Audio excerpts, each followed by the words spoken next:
इस वीडियो का मकसद आपको दवा के मुतालिक ज़रूरी आगाही फराहम करना है। बराए मेहरबानी किसी भी दवा के इस्तेमाल से पहले अपने डॉक्टर से ज़रूर मशवरा करें। राइजेक इंस्टा में ओमेप्राजोल और सोडियम बाइकार्बोनेट शामिल है।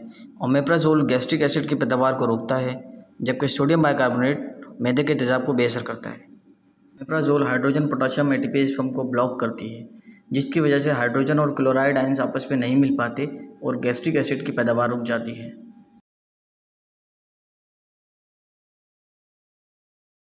राइजेक इंस्टा किन अलामात में इस्तेमाल किया जाता है?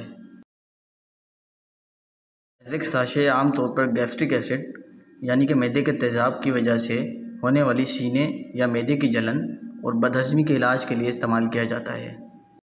जब भी आप तली हुई या मुरगन ग़िज़ाओं का इस्तेमाल करते हैं तो इसे हज़म करने के लिए मैदा ज़्यादा तेज़ाब पैदा करता है, जिससे सीने में जलन का एहसास होता है और ज़्यादा तेज़ाब की वजह से मैदे में अल्सर या फिर ज़ख़म भी हो सकते हैं।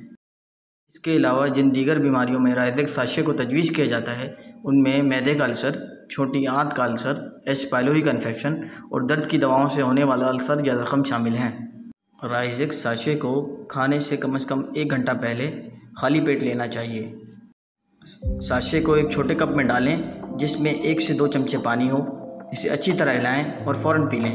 राइजेक साशे के मुज़िर असरात। राइजेक साशे के इस्तेमाल से जो आम मुज़िर असरात सामने आ सकते हैं उनमें पेट में मरोड़, उल्टी, सर दर्द, मतली, दस्त और गैस की शिकायत शामिल हैं। राइजेक साशे का मुतबादिल क्या है?